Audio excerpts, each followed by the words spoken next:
Theory का chapter 1 just revise करवा रहा हूँ आपको क्या क्या कवर अप करना होता है। पहले पॉइंट लिख लेते हैं, देन उस पे कंसेप्ट कैसे कैसे यूज करने हैं वो। आई थिंक चैप्टर 2 स्टार्ट हो गया। तो चैप्टर 1 में सबसे पहले आपको ग्रुप्स बनाने हैं। ग्रुप्स में क्या क्या चाहिए? हाँ जी, binary operation, then associative property, then identity element, inverse element, and अब रीजन बनाना है तो कॉम्यूटेटिव प्रॉपर्टी। ठीक है, बाइनरी ऑपरेशन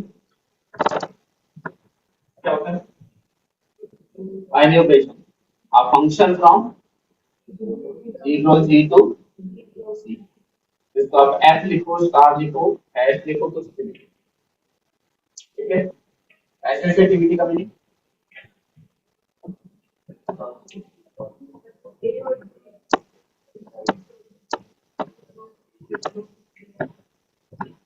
अगर एसोसिएटिविटी समझानी है किसी को एलिमेंट्स को लेफ्ट टू राइट ऑपरेट करूं या राइट टू लेफ्ट, रिएक्टेंट अगर चेंज नहीं हो रहा है दैट इज कॉल्ड एसोसिएटिविटी। ठीक है, तो आप क्या लिखते हैं? A star B star C, इसका मतलब ऑपरेशन क्या हो रहा है? Left to right. और एक लिखते हैं A star B star C, ये राइट। पूरा जो आपका अलजेब्रिक स्ट्रक्चर है उसमें छह की प्रॉपर्टी है। पूरा group theory, ring theory, module theory, vector spaces, field theory, सिर्फ छह प्रॉपर्टी पे डिपेंड है। छह प्रॉपर्टीज कौन सी है? पांच ये सामने दिख रही है।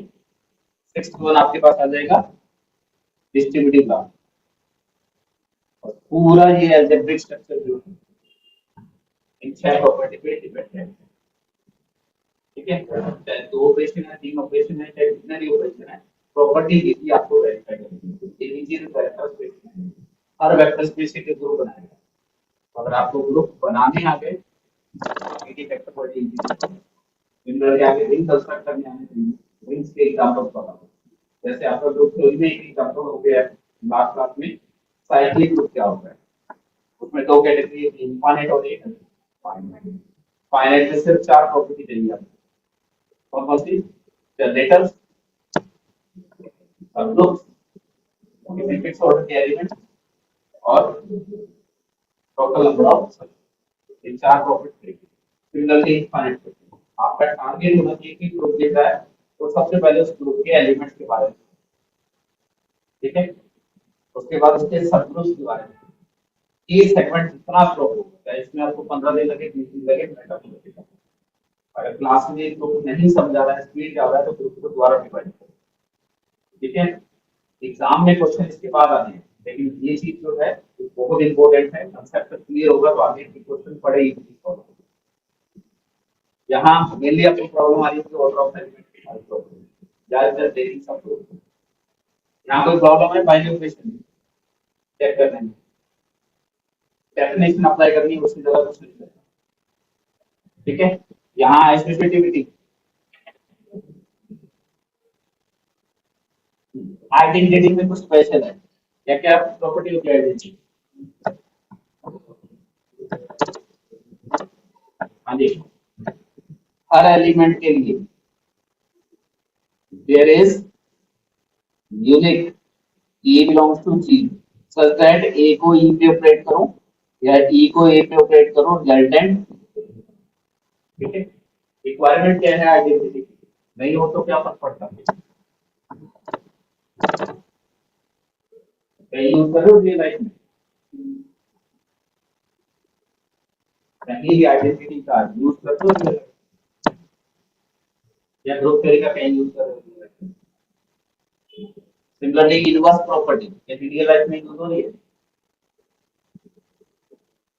टू का इनवर्स क्या होता है? मल्टीप्लिकेशन। अगर ऑपरेशन मल्टीप्लिकेशन है तो 1/2, एडिशन है तो माइनस।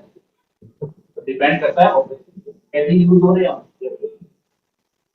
या ग्रुप थ्योरी या रिंग थ्योरी या वेक्टर थ्योरी, अभी यहाँ तक यूज किया बताओ। आइडेंटिटी का अगर बेसिक कंसेप्ट समझना है तो कोई भी जितने भी आप यूनिट पढ़ते हो, यूनिट पॉइंट, यूनिट का मतलब क्या होता है, डिस्टेंस मेजर करनी है तो यूनिट क्या क्या है, मीटर, सेंटीमीटर, किलोमीटर, मिलीमीटर, कुछ भी हो सकता है। ठीक है, अगर वेट मेजर करना है तो ग्राम, किलोग्राम, तो ये यूनिट है। 1 किलोग्राम, 1 ग्राम, 1 केजी का कुछ भी आप बोलो। तो जो यूनिट वर्ड आ रहा है वो बेसिकली आया है यूनिटी वर्ड। जब आप रिंग थ्योरी पढ़ोगे वहां एक वर्ड क्या जाता है, यूनिटी, और जहाँ इक्वल से exist करते हैं उनको बोला जाता है यूनिट। तो ये यूनिटी और आइडेंटिटी, ये तीनों का मीनिंग कंसेप्ट सेम है। आइडेंटिटी का मीनिंग क्या होता है कि किसी भी क्वांटिटी को मेजर करने के लिए जो बेस है, दैट इज कॉल्ड आइडेंटिटी। तो आपके उसको पूरी स्ट्रक्चर को आइडेंटिटी करेगा, आइडेंटिफाई करेगा। अभी तक पढ़ोगे कि यूनिटी की हेल्प से आप बहुत सारी प्रॉपर्टी आइडेंटिफाई कर सकते हैं। ठीक है, आइडेंटिटी फंक्शन से भी इसको आइडेंटिफाई कर सकते हैं। आइडेंटिटी फंक्शन का मीनिंग क्या था, कि वो फंक्शन जो किसी में भी ऑपरेट हो, रिजल्टेंट क्या हो, चेंज ना, that is called identity function. यहाँ भी आइडेंटिटी का मीनिंग वो ही होता है, वो वैल्यू जो किसी पे भी ऑपरेट हो, चाहे लेफ्ट में ऑपरेट करूं या राइट में, रिजल्टेंट अगर चेंज नहीं हो रहा, that is called identity of the structure. क्या हर स्ट्रक्चर में यूनिक यूनिक होती है आइडेंटिटी, ग्रुप में यूनिक होती है या हर स्ट्रक्चर में यूनिक होती है। आपने स्ट्रक्चर पढ़ी है groupoid, semi group, then monoid, then group, चार डेफिनेशन पढ़ी होगी। क्या मैनोइड में आइडेंटिटी की बात काम करेगी, अगर सिर्फ एक या एक से ज्यादा बाइनरी ऑपरेशन होता है तो उसको क्या बोलते हो, ग्रुपॉइड। ठीक है, बाइनरी ऑपरेशन के साथ एसोसिएटिविटी आ गई तो semi group. Binary operation associative and identity आ गया तो मोनोइड, और ये भी आ गया तो मैनोइड में आइडेंटिटी की बात करते हैं, क्या यूनिक होता है, जब भी आइडेंटिटी एग्जिस्ट करता है क्या यूनिक होता है,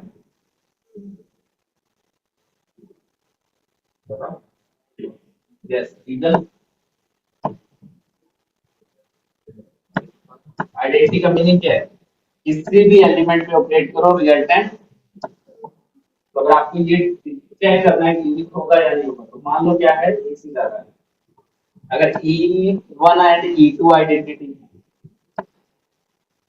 E1 और E2 दोनों अगर आइडेंटिटी, तो क्या होगा, ए स्टार E1 हमेशा ए रहेगा और ए स्टार E2 भी हमेशा क्या रहेगा, ए रहेगा। यहाँ राइट हैंड साइड सेम है तो लेफ्ट हैंड साइड भी, तो यहाँ से क्या आएगा आपके पास, A star E1 equal to A star E2। ठीक है, अब क्या करेंगे, इसके बाद अगर मेरे पास ए का इनवर्स मिल जाए तो वो साइड ए इनवर्स ऑपरेट कर सकता हूँ, तो क्या प्रूफ हो जाएगा, A1 इक्वल टू, अगर इनवर्स नहीं मिला तो, अगर इनवर्स नहीं मिला, अगर ऐसा स्ट्रक्चर मिला है जिसमें किसी का भी इनवर्स नहीं, अगर एक भी एलिमेंट का इनवर्स मिल गया तो उस ए के लिए भी ये ट्रू होगा। अगर किसी का भी इनवर्स नहीं मिलेगा तो ये प्रॉपर्टी, मैं बहुत साइड इनवर्स यूज नहीं कर सकता यहाँ, ऐसा कोई स्ट्रक्चर जिसमें हम किसी भी एलिमेंट का इनवर्स नहीं होगा, कोई ऐसा कोई मैनुअल जिसमें किसी भी एलिमेंट का इनवर्स नहीं, ये समझ में इक्वल होने के लिए मुझे क्या चाहिए, इस ए का कोई भी एक भी ए मिल गया तो काम हो जाएगा। प्रॉब्लम कब आएगी, इनवर्स एग्जिस्ट ना करे किसी भी एलिमेंट का, तो कोई ऐसा मैनुअल बताओ जिसमें किसी भी एलिमेंट का इनवर्स नहीं होगा।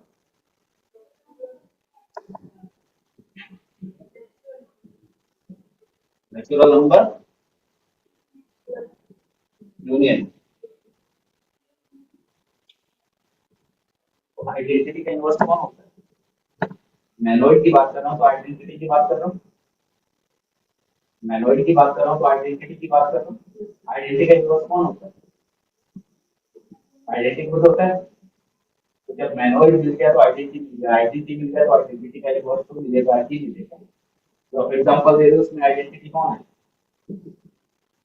5 एमपी सेट। आइडेंटिटी कौन है? M, sorry, power set of M की बात कर रहा हूँ, यूनियन आइडेंटिटी। इसका आइडेंटिटी कौन होगा? 5। उसका इनवर्स वो खुद होगा, क्योंकि आप आइडेंटिटी की डेफिनेशन क्या लिख रहे हैं? ई स्टार ई करूंगा तब भी क्या आएगा? किसी भी एलिमेंट पे ऑपरेट करो रिजल्टेंट सेम होगा, और ई स्टार ई करूंगा तब भी सेम आएगा। और इनवर्स की प्रॉपर्टी क्या होती है? A star A inverse equal to E, inverse A equal to, ये प्रॉपर्टी होती है। तो हर स्ट्रक्चर में, हर मैनोइड में identity element must have a inverse. तो मैं यहाँ A equal to E one को कर सकता हूँ, ए इक्वल टू क्या पुट कर सकता हूँ? E one. यहाँ से क्या देगा? E one star E one equal to E one star E to, E one inverse operate कर सकता हूँ। तो इम्प्लाइज क्या देगा? E one equal to, her monoid में आइडेंटिटी हमेशा एग्जिस्ट करेगा और यूनिक। ठीक है। उसके बाद जब इनवर्स की बात करते हैं तो क्या हर एलिमेंट का इनवर्स एग्जिस्ट करता है और यूनिक होता है? जब भी इनवर्स एग्जिस्ट करेगा तो वो यूनिक होगा। उसका reason, A star A inverse equal to, हम क्या रखते हैं? अगर एक से ज्यादा इनवर्स मिल गए, A star B equal to E हो गया, तो यहाँ से क्या देगा? A star A inverse equal to A star B. यहाँ ए इनवर्स ऑपरेट करो या बी इनवर्स ऑपरेट करो। जैसे ए इनवर्स ऑपरेट करूंगा यहाँ पे, तो ये क्या बन जाएगा? आइडेंटिटी। तो ए इनवर्स इक्वल टू क्या देगा? तो हर एलिमेंट का इनवर्स जब भी एग्जिस्ट करेगा, यूनिक मिलेगा। तो बेसिक बेसिक चीजें बताओ, एग्जाम में बिठा के वो प्रॉपर्टी चेक नहीं कराएगा, एग्जाम में सिर्फ चाहिए बम्स करते हैं। तो अभी आप, ठीक है, तो आपको ग्रुप बनाना है तो ये चार प्रॉपर्टी चेक करनी है। अब बिलियन बनाना है तो कॉम्यूटेटिविटी ऐड करनी है। काउंटिंग आपको पता होगा, variable number of function from c cross c to function count करवाए गए कितने हो गए? Order of g to the power order of g whole square, this is the number of function finally होगी। कॉम्यूटेटिविटी में क्या होगा? जो a स्टार b है इक्वल टू हो जाएगा b स्टार a। तो ऑर्डर पे कौन से काउंट करते हैं? यहाँ टोटल एलिमेंट कितने हैं c क्रॉस c में? n स्क्वायर एलिमेंट होंगे अगर टोटल n है। यहाँ कौन आएगा? a1 a1 a1 an, and यहाँ कौन आएगा? an bn, ये एलिमेंट आएंगे। जहाँ जो इमेजेस हैं वो सेम इमेज यहाँ मिलेंगे। इनके लिए चॉइसेस कितनी है? हर एलिमेंट के लिए n चॉइसेस। कितने एलिमेंट की चॉइसेस देखनी? पहली रो में n है, सेकंड रो में n माइनस वन, और लास्ट रो में 1। तो टोटल कितने एलिमेंट है जिनकी चॉइसेस देखनी है? 1 प्लस 2 प्लस 3 प्लस, और हर एलिमेंट के लिए कितनी चॉइसेस है? इसको a1 पे मैप कर सकते हो, a2 पे मैप कर सकते हो, a3, n चॉइसेस। तो n टू द पावर, इसकी कॉम्यूटेटिव वैल्यू ये था। हर एलिमेंट की चॉइसेस देखिए, इनके लिए चॉइसेस कोई नहीं है, क्योंकि ऑलरेडी फिक्स हो चुकी है। सबमिशन एंड को ओपन करो तो फॉर्मूला दिखाई मिल जाएगा। यहाँ तक कुछ स्पेशल नहीं, स्पेशल जो है चैप्टर में आपको पढ़ना है, काम की चीजें वो ये है, सब ग्रुप ये डिटेल में पता होना चाहिए। सब ग्रुप का मीनिंग क्या होता है? H is the subgroup of D if and only H under given operation star is a general definition. तो सब लोग चेक करने के क्या क्या मेथड वो डिसाइड करना। पहला डेफिनेशन। दूसरा, H is a subgroup of G if and only for every H अगर नॉन एम्प्टी हो जाए, A B belongs to G, sorry, A B belongs to H, A B inverse belongs to, इसको क्या बोलते हैं आप, one set. ठीक है, एक्चुअली में वन नहीं है ये। हमेशा जब भी ये अप्लाई करते हैं तो सबसे पहले क्या प्रूव करते हैं, नॉन एम्प्टी, उसके बाद इनवर्स प्रॉपर्टी अप्लाई करते हैं, उसके बाद क्लोजर प्रॉपर्टी करते हैं। तीन स्टेप होते हैं। सबसे पहले आपको इसमें दिखाना होता है आइडेंटिटी है या, फिर दिखाना होता है कि इनवर्स मिलेगा या नहीं मिलेगा, और उसके बाद फिर क्लोजर, क्योंकि एसोसिएटिविटी की कोई रिक्वायरमेंट नहीं। ठीक है,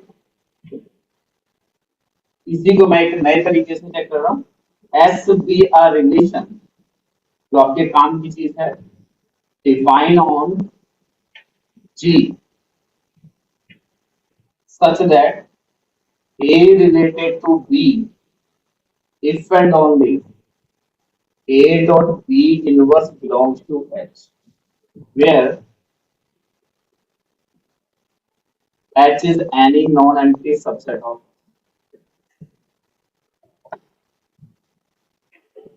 ये बहुत काम की चीज है।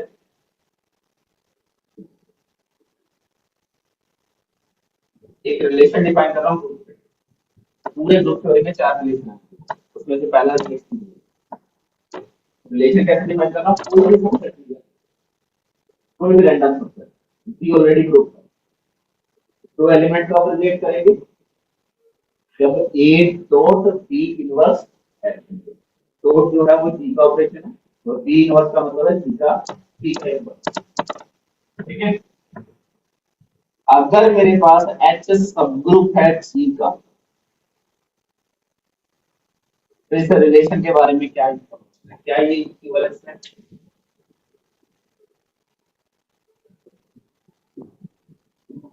अभी मैं क्या लेके कर रहा हूँ, सबसेट।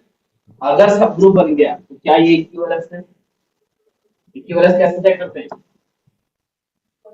रिफ्लेक्सिव, सिमेट्रिक, ट्रांसलेट, तीन प्रॉपर्टीज होनी चाहिए। रिफ्लेक्सिव के लिए ये करते हैं, for all A belongs to C, A related to होना चाहिए ए। ए कब रिलेट करेगा, A inverse belongs to, A inverse क्या होगा, आइडेंटिटी। एच सब ग्रुप है तो आइडेंटिटी एच में जरूर जाएगा। तो रिफ्लेक्सिव प्रूव करने के लिए तरीका क्या है, और every A belongs to C, E equal to लिख सकता हूं A dot E inverse which is belonging to, implies क्या हुआ, A is related to S is।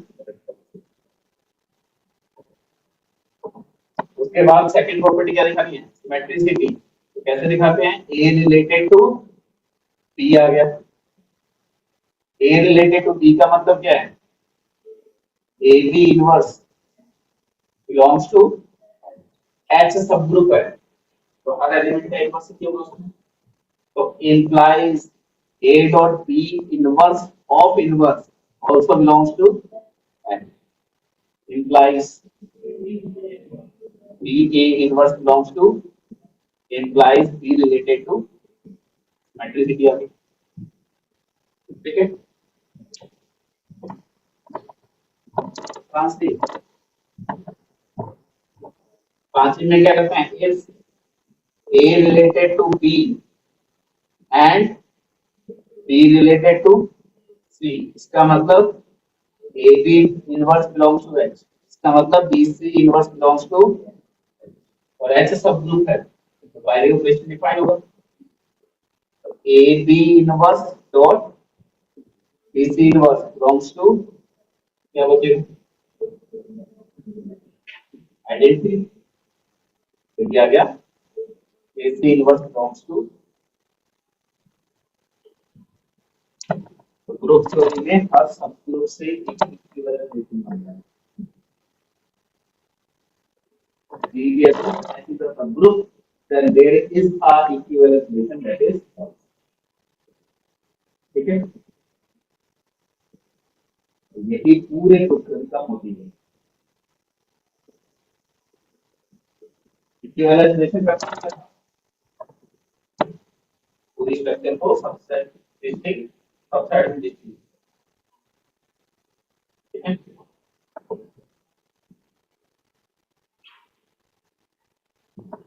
तो यहाँ से क्या हुआ, S is an equivalence relation। क्या कन्वर्स पार्ट ट्रू है? अगर ये S इक्विवेलेंस रिलेशन है तो क्या H सबग्रुप होगा? सबग्रुप के लिए हमें वन सेट चाहिए। H ऑलरेडी नॉन एम्प्टी लेके चल रहे हैं, अगर वन सेट टेस्ट प्रूफ हो गया तो डन। वन सेट टेस्ट कैसे लगाते हैं? ए बी बिलोंग्स टू क्या लेना है, ठीक है। एस इक्विवेलेंस रिलेशन, तो यहां से क्या होगा, ए अगर एच का एलिमेंट है तो ए डॉट ए इनवर्स की बात कर सकता हूं मैं, एटलीस्ट जी में तो बात नहीं कर सकते। ए जी का एलिमेंट होगा और जी का एलिमेंट है तो जी में ए का इनवर्स एग्जिस्ट कर रहा है। ए डॉट ए इनवर्स क्या आएगा, आइडेंटिटी, ठीक है। लेकिन हम क्या कह रहे हैं, एस जो है वो इक्विवेलेंस है, एस इक्विवेलेंस है तो A belongs to G implies A belongs to S, A belongs to S implies A inverse belongs to, और ये कौन है, इक्वल टू एस का रिफ्लेक्सिव होना, इसको इंप्लाई कर रहा है existence of identity in S. तो S is reflexive if field only S has a identity, ठीक है। तो आइडेंटिटी एच में आ गया, उसके बाद हाँ जी, ए बिलोंग्स टू एच है, ई बिलोंग्स टू ऑलरेडी एच है,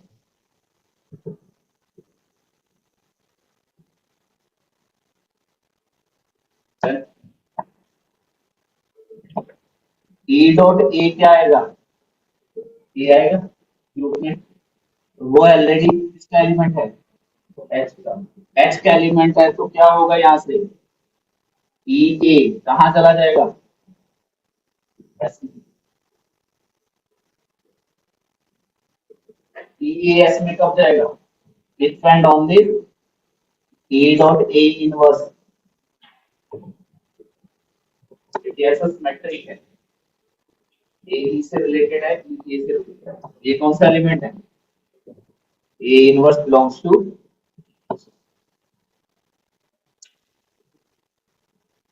ए ई लिखो या ए लिखो, यहाँ से क्या आ गया, इनवर्स प्रॉपर्टी आ गई, सिमेट्रिसिटी से इनवर्स आ गया। तो एस का सिमेट्रिक होना इस एच में इनवर्स एलिमेंट के एग्जिस्टेंस की गारंटी है, ठीक है। उसके बाद क्या बचा, आइडेंटिटी आ गया, इनवर्स आ गया, देन वेरिएबल से डिफाइन होना चाहिए, तो कोई भी A B belongs to H ले रहे हैं तो बी इनवर्स भी बिलोंग्स टू एच प्रूव कर चुके हैं। क्या प्रूव करना है, ए डॉट बी इनवर्स कहाँ जाना चाहिए, कब जाना जाएगा, ये इफ एंड ओनली, रिलेशन से क्या रिलेशन है, ए रिलेटेड टू, ये होना चाहिए, क्या होगा,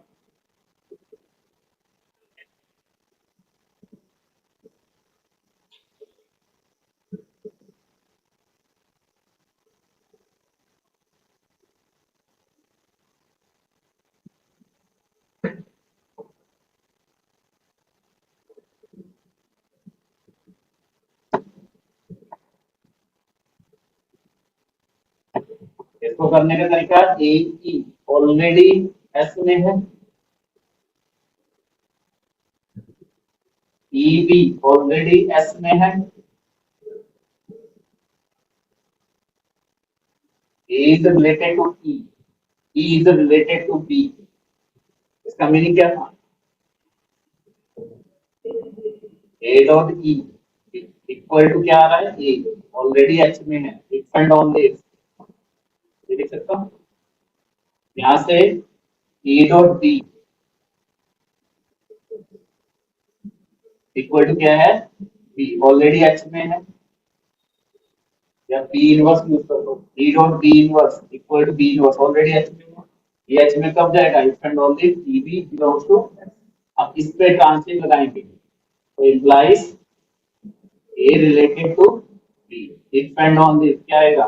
ए बी इनवर्स बिलोंग्स टू।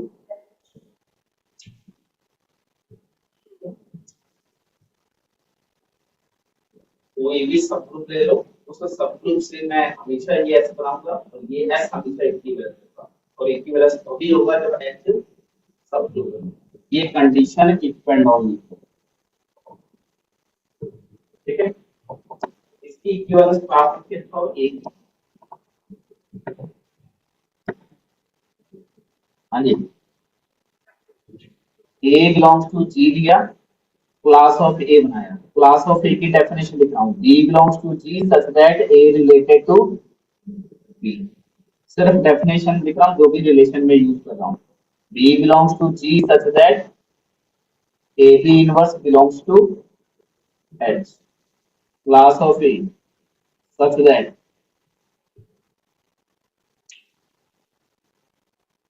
हाँ जी,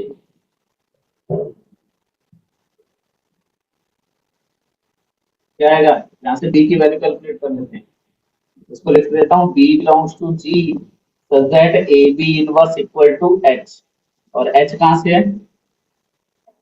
ये लिख सकते हैं, बी क्या आ जाएगा? A H inverse equal to B लिख सकता हूँ, sorry, H inverse A equal to B. इस साइड एच इनवर्स ऑपरेट कर दिया और इस साइड बी ऑपरेट। क्लियर है? मेरे पास एलिमेंट कैसा है? A B inverse equal to, तो यहाँ एच इनवर्स ऑपरेट कर दो और यहाँ बी ऑपरेट कर दो, ये क्या आ जाएगा आपके पास? एच इनवर्स एच, ये आइडेंटिटी, ये आइडेंटिटी। तो इस क्लास में कैसे एलिमेंट है? एच इनवर्स ए टाइम की, और एच कहाँ से आ रहे हैं?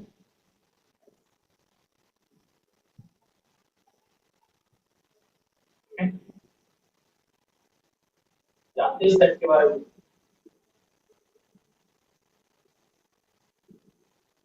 ए के लेफ्ट साइड में क्या ऑपरेट हो रहा है? एच के एलिमेंट, ए के लेफ्ट साइड में क्या ऑपरेट हो रहा है?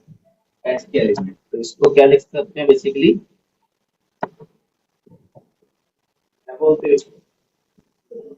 वो set of A by H, ठीक है। यहाँ जितने भी इक्विवेलेंस क्लासेस हैं वो इससे फोर्स है,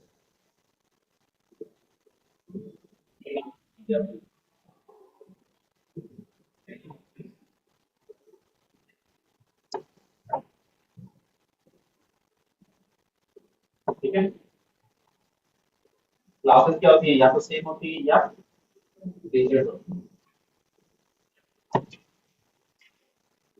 class of A equal to class of B, if and only क्या होगा? H equal to H B, if and only class of A का मतलब H A, class of B का मतलब एच बी। तो इक्वल कब होंगे? जब ए रिलेटेड टू बी होगा। तो क्लासेस इक्वल कब होगी? जब उनके एलिमेंट रिलेट करेंगे। ए रिलेट टू बी कब होगा? If and only A B inverse belongs to, पढ़ते आ रहे हैं, H equal to H B if and only A B inverse belongs to तो आज के बाद कोर्सेट के बारे में कहीं भी कुछ भी पूछता, ये कीवर्ड स्पेसिफिक पढ़, चाहे रिंग थ्योरी है, मॉड्यूल थ्योरी है, वेक्टर स्पेसेस है, कहीं भी कोर्सेट वर्ड यूज आ रहा है तो आपके दिमाग में ये कीवर्ड देखना है, ठीक है। और उसके बाद इक्विवेलेंस क्लासेस के बारे में जो बताया है वो जरूर यूज करना है। तो कोसेट इक्वल होने का तरीका क्या है, ठीक है। इसी में आपसे अगर ये पूछो मैं एच इक्वल टू एच कब होगा,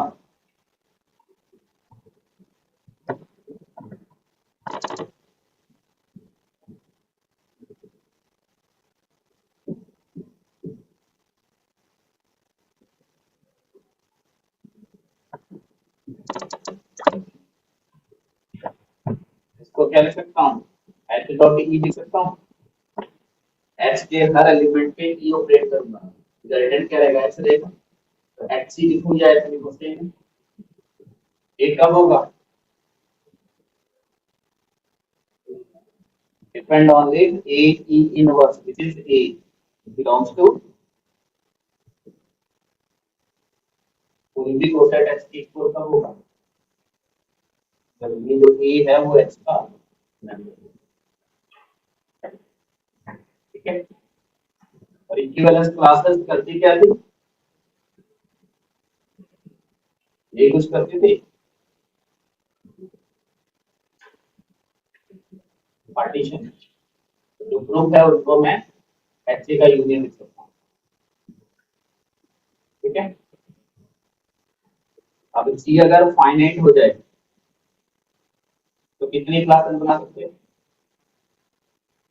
फाइनाइट सेट की, अगर कोई भी इक्विवेलेंस लिखना है तो number of equivalence classes always finite, quotient set की करना चाहिए, तो ये फाइनाइट है तो implies number of H E are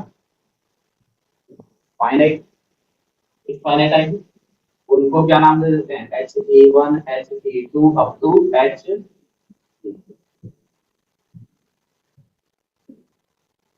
कुछ एक को सेट बना दो,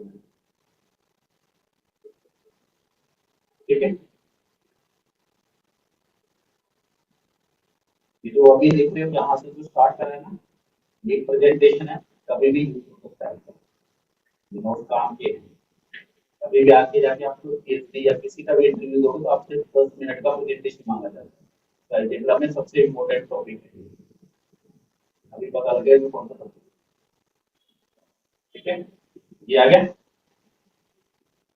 ये प्रोसेस है, तो जी को मैं क्या लिखूंगा, H A one union H A two union H A की लिख लेंगे, ऑर्डर ऑफ जी क्या आ जाएगा,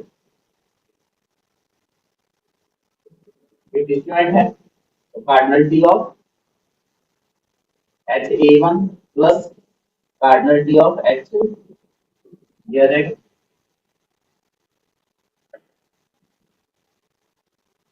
ये क्लियर, ये डिस्क्रिमिनेंट है तो कार्डिनल, ऑर्डर ऑफ लोग इनके सम की फॉर्म में लिख सकता हूँ। अब एक चीज और प्रूव कर रहा हूँ, एक एफ बना रहा हूँ जो एच से कहां पे डिफाइन कर रहा हूँ, एच से, एफ एच का एलिमेंट कुछ एच टाइप का होगा, ठीक है, और एच से में कौन है, एच डॉट ए टाइप की, तो इसको कहां मैप कर रहा हूँ, फंक्शन बन के एच को मैं कहां ले गया, एच को, क्या ये बदलाव है, कैसे चेक करते हैं, F of H one equal to F of H two, कहा जाएगा ये, H one A H two A group का एलिमेंट है तो इनवर्स लगा दो, तो एच वन इक्वल टू, तो फंक्शन ऑन टू है, जब यहाँ से एलिमेंट लोगे तो वो कैसा होगा, एच टाइप का, उसका प्री इमेज कौन है, एच का प्री इमेज ऑलरेडी, ये function onto, one one onto है तो क्या हो गया, order of H equal to cardinality of, set में कार्डिनलिटी वर्ड यूज करते हैं, स्ट्रक्चर में order word,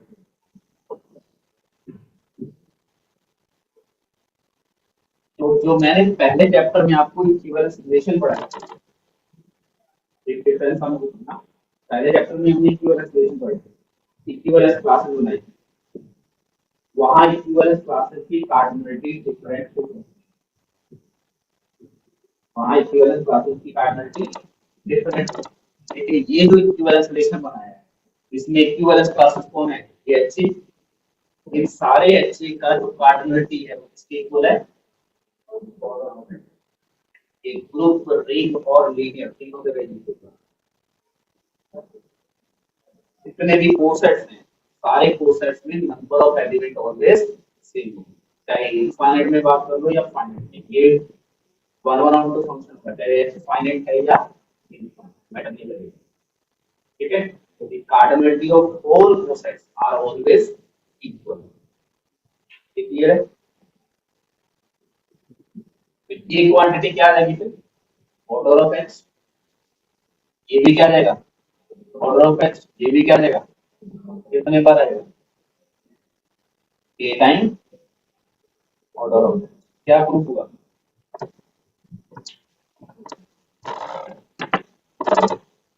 order of G equal to A into order of X. क्या प्रूफ करा हमने? Order of X divides order of G. कौन सी theorem?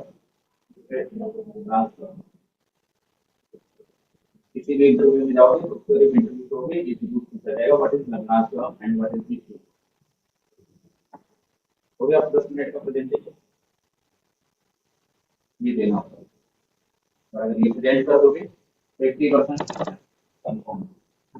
ये चीजें क्लियर कर पता मुझे कि क्या क्या। ठीक है, तो जी भी अब फाइनाइट करो, ऑर्डर ऑफ एच से divide order of always divide order of G upon order of H क्या आएगा? Equal to K. और के कौन है? Number of distinct coset, number of distinct equivalence classes of. ठीक है, order of G upon order of H is equal to number of distinct coset. इसको बोला जाता है इंडेक्स ऑफ H। ठीक है,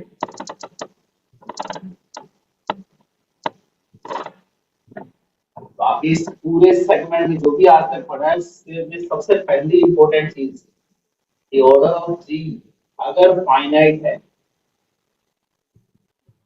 एंड H कोई सबग्रुप है G का, तो implies order of H divides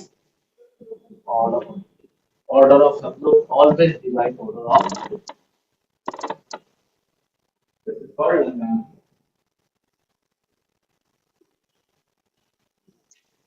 ठीक है, तो थ्रू आप यूज करते हैं।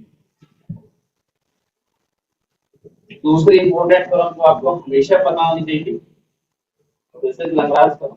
इसका हम लोग क्लासिफिकेशन में जाके होगा, that is called Cauchy form. क्या जानते हैं इसके बारे में? Order of p is finite and p is prime number such that p divides order of g implies there exists a belongs to g, so that order of a is her prime divisor के लिए p order का element exist करेगा। ठीक है, so this is called Cauchy theorem for finite group। ठीक है,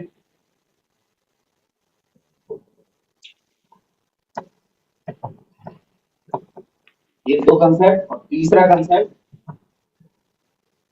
for every a belongs to g h define करना which is generated by a। इसका मीनिंग क्या होता है? a to the power n, n belongs to z। पढ़ा होगा, तो इस पूरे सेगमेंट में ये तीन कंसेप्ट पढ़ा। ये नोटेशन क्लियर है? ये हमेशा सब ग्रुप ऑफ बी बनेगा। इसको क्या बोलते हैं? कॉल्ड सब ग्रुप और साइक्लिक सब ग्रुप जनरेटेड बाई बी।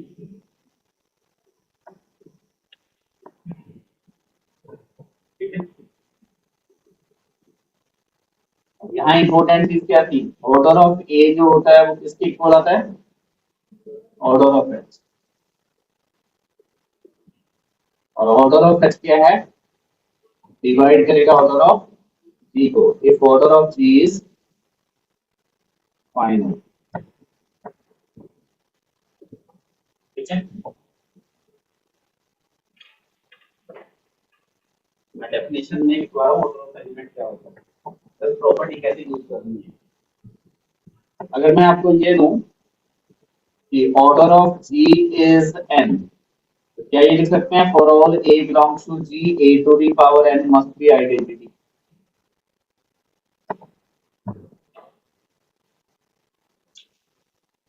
तो उसका ऑर्डर एन है, तो हर एलिमेंट के पावर एन करेंगे तो वो आइडेंटिटी आएगा, यानी कि हर एलिमेंट को एन टाइम ऑपरेट करने पे आइडेंटिटी देगा।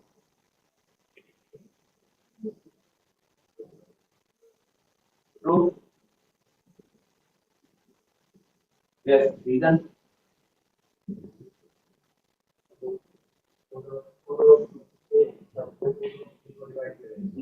यहाँ ऑर्डर ऑफ ए कुछ के होगा which divides n, तो n इक्वल क्या आ जाएगा? k into some q, and a to the power k क्या है? आइडेंटिटी, क्योंकि ऑर्डर है एलिमेंट का। तो a to the power k whole power q करूंगा वो भी क्या रहेगा? कि आइडेंटिटी को कितने बार भी ऑपरेट करो फर्क नहीं पड़ना। ये क्या गया? a to the power n equal to. ठीक है,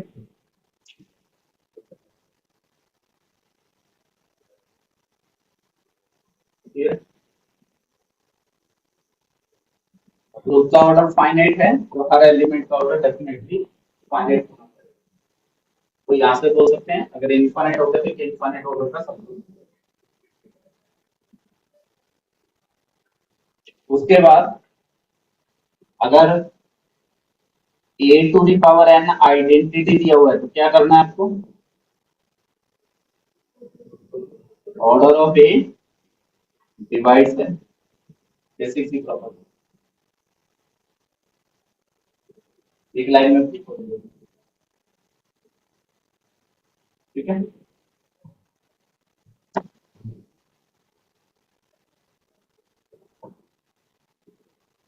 अब इसे और आपने फाइल फॉर्मूला पढ़ लिया,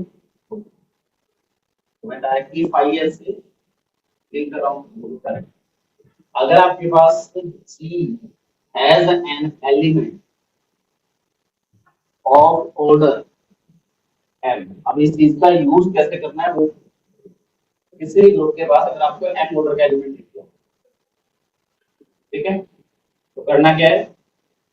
H बनाइए which is generated by E and order of E क्या है? ठीक है, अगर A का ऑर्डर M है तो H में कौन आएगा? A आएगा, A स्क्वायर भी आएगा, A क्यूब भी आएगा और A to the power M minus one भी आएगा और A to the power M क्या हो जाएगा? आइडेंटिटी। ठीक है, और A इनवर्स का मतलब क्या होगा यहाँ? जब A to the power M identity है तो A to the power M minus one क्या हो जाएगा? A inverse. A to the power M minus two क्या हो जाएगा? A minus two. तो नेगेटिव वाले पॉइंट को इन्हीं में से कुछ। तो जब भी आपके पास ऑर्डर m का एक एलिमेंट मिल गया तो सबसे पहले भी h बनाना है। h मिल गया, अब आप साइक्लिक को पढ़ चुके हो। h जो है अपने आप में साइक्लिक है, h इज अ साइक्लिक। या तो ये डायरेक्टली इंफॉर्मेशन यूज कर लो, इसमें कितने जनरेटर्स होंगे? h साइक्लिक है जिसका ऑर्डर क्या है? इसमें कितने जनरेटर? पाइए, या दूसरा जो आपने कंसेप्ट यूज करा हुआ है यहाँ a to the power k जो है इसका ऑर्डर क्या होता है? हाँ जी, order of A upon GCD of N and A, ये होता है। अगर इसको लिखना है ये इक्वल टू एम है, तो ये कब होगा? इफ एंड ओनली, क्योंकि ये ऑर्डर ऑफ ए भी क्या है, तो एम से M cancel out, if and only GCD of N and K equal to, और डेफिनेटली के लेस देन और इक्वल टू एन होगा, ग्रेटर देन और इक्वल टू, ठीक है, ये यूज हो जाएगा। और अगर एन ऑर्डर का एलिमेंट है तो क्या हो गया, कितने मिल गए, ऐसे कितने एलिमेंट है, five M, five M formula पढ़ चुके हो, उसकी डेफिनेशन यही है। तो क्या इन्फॉर्मेशन आई, अगर ग्रुप के पास एक एलिमेंट है ओवर एन का, तो ये कैसे बना सकते हैं, और अगर ये ऐसे मिल गया तो ये ए टू द पावर के मिलेंगे, और ए टू द पावर के कितने मिलेंगे ऐसे, फाइव, जिनका ऑर्डर क्या होगा एग्जैक्टली एन ऑर्डर। अगर एक ऑर्डर मिल गया तो मिनिमम, एक एम ऑर्डर का है तो मिनिमम कितने मिलेंगे, फाइव, ठीक है। G has an element of order m implies क्या कर रहा हूँ, there exist at least five m elements of order m, ठीक है।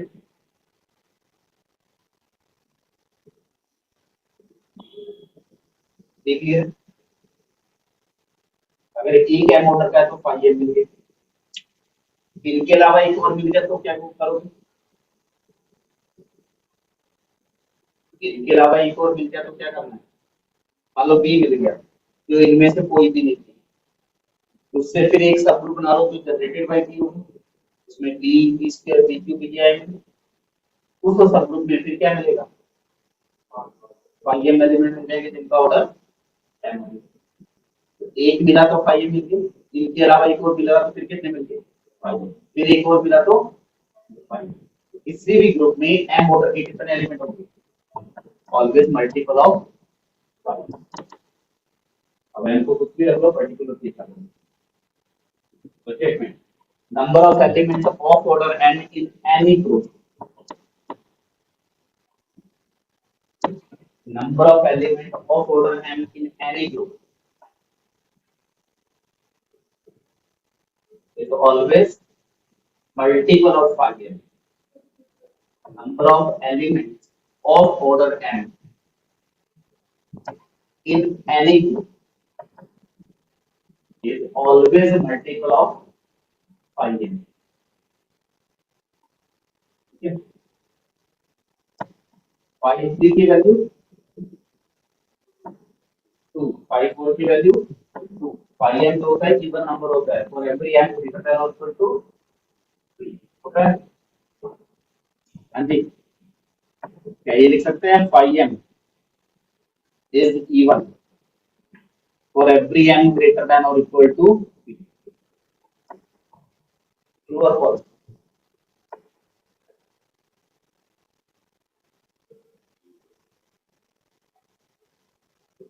क्यों ट्रू है, क्यों ट्रू है, आई का फॉर्मूला क्या है, m into 1 minus 1 upon p, 1 minus 1 upon q, 1 minus 1 upon, ऐसा कुछ है, और यहाँ m क्या था, something p to the power a, q to the power b, r to the power c and so on। p q r क्या है, इससे प्राइम नंबर, ठीक होता है। m की वैल्यू 3 या 3 से ग्रेटर है, इसका मतलब क्या है, there must exist p which is greater than or equal to p such that p divides, कोई ना कोई एक प्राइम मिलेगा जिसकी वैल्यू 3 या 3 से ग्रेटर होगी, इसको डिवाइड करेगा, ठीक है। और अगर ये p इसको डिवाइड कर रहा है तो यहाँ 1 minus 1 upon p ये डिवाइड करेगा 5m को, क्योंकि ये फैक्टर तो वही होगा। अगर n में p का फैक्टर है तो फाई n में 1 माइनस 1 अपॉन p का फैक्टर होगा। ये क्या आएगा? ये क्या आ जाएगा? p minus 1 upon p divide करेगा फाई n। ये वैल्यू हमेशा क्या होगी? p1 होगा। और जब m लिखूंगा तो उसमें m में p to the power a जरूर आएगा। तो ये डिनोमिनेटर वाला यहाँ से कैंसिल आउट हो जाएगा, यानी कि p minus 1 also divides phi. और p ओड नंबर है, p माइनस 1 कोई ना कोई इवन नंबर फाई n को divide। तो phi n is even for every n greater than और इक्वल टू, ठीक है। Phi n is even for every n greater than और इक्वल टू, ठीक है। तो किसी भी ग्रुप में थ्री ऑर्डर के कितने एलिमेंट होंगे? Always even.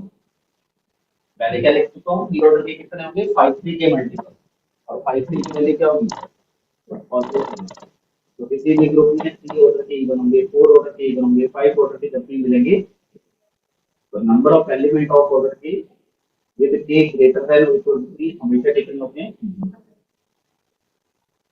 ठीक है। दूसरे तरीके से पूछना हो तो बात में मैं डायरेक्टली फाई एल यूज कर रहा हूँ, फाई एल पढ़ लीजिए। तो यहाँ से क्या लिख सकते हैं? For every k belongs to natural number with k greater than or equal to 3, number of elements of order k in C always even number if exist। अगर एग्जिस्ट करेंगे तो हमेशा इवन नंबर होगा, ठीक है। अब कोई भी ग्रुप है उसको तीन पार्ट में डिवाइड करना है। एक आइडेंटिटी आ गया, जब भी क्वेश्चन करना है तीन पार्ट में। एक आइडेंटिटी आ गया, उसके बाद एलिमेंट्स ऑफ ऑर्डर टू आ गया, उसके बाद elements of order greater than और इक्वल टू, तीन पार्ट में डिवाइड हो गया। ये हमेशा इवन नंबर, ये क्वांटिटी हमेशा इवन नंबर, और ये क्वांटिटी एक जाएगा, ठीक है। तो यहां से अगर ऑर्डर ऑफ थ्री इवन हो जाए तो ये क्वांटिटी, इसका ऑर्डर इवन, ये इवन, एक ही ऐड कर देंगे तो और ये कितने होंगे? ग्रुप का ऑर्डर इवन है, टोटल एलिमेंट इवन है, उसमें से एक आइडेंटिटी हटा दिया, कितने बचे?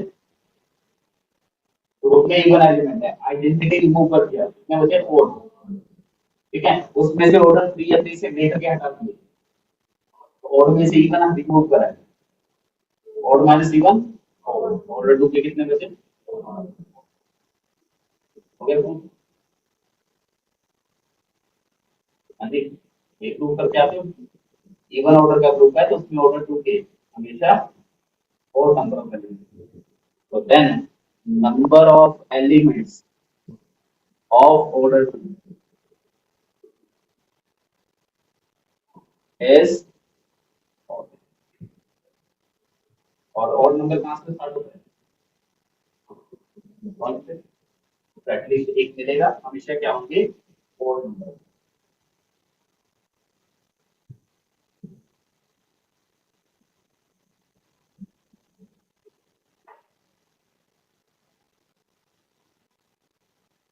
ग्रुप में तीन कैटेगरी आ गई, आइडेंटिटी, ऑर्डर 2 के एलिमेंट और ऑर्डर 2 से ग्रेटर वाले।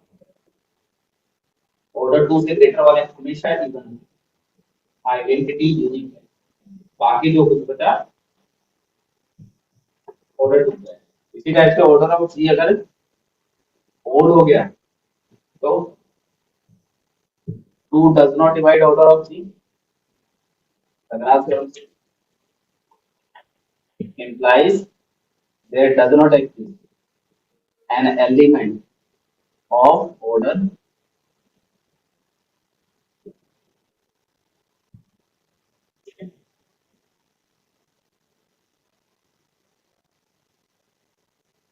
इवन ऑर्डर का प्रूफ है तो ऑर्डर टू के और नंबर ऑफ एलिमेंट है वो ऑर्डर टू मिलेगा तो इन्फॉर्मेशन और यही पे सारा चीज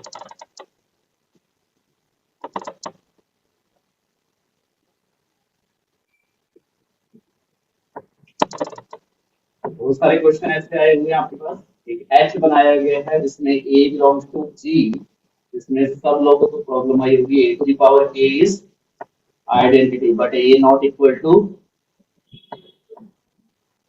इस सेट की कार्डिनलिटी देखिए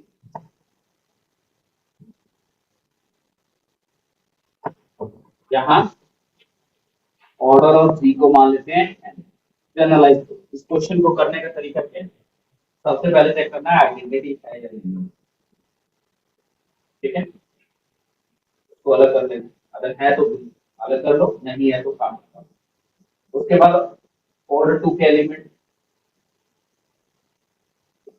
बाकी जो कुछ बचा वो क्या होगा ठीक है जैसे इस कभी आइडेंटिटी जाएगी मैंने ऑलरेडी एक्सक्लूड करा दिया तो इसमें आइडेंटिटी तो जो कुछ होगा या तो ऑर्डर टू का होगा या ऑर्डर टू से ग्रेटर होगा तो इस एच में क्या लिखूंगा elements of order two union elements of order greater than और इक्वल टू ये हमेशा इवन अब ऑर्डर टू वाले मिल गए तो ओड हो जाएगा टोटल नहीं मिले तो इवन रह जाएगा ठीक है अब ऑर्डर ऑफ जी जो दिया हुआ है एन दिया हुआ है इसके रिस्क डिसाइड कर लो एन अगर ऑड हो गया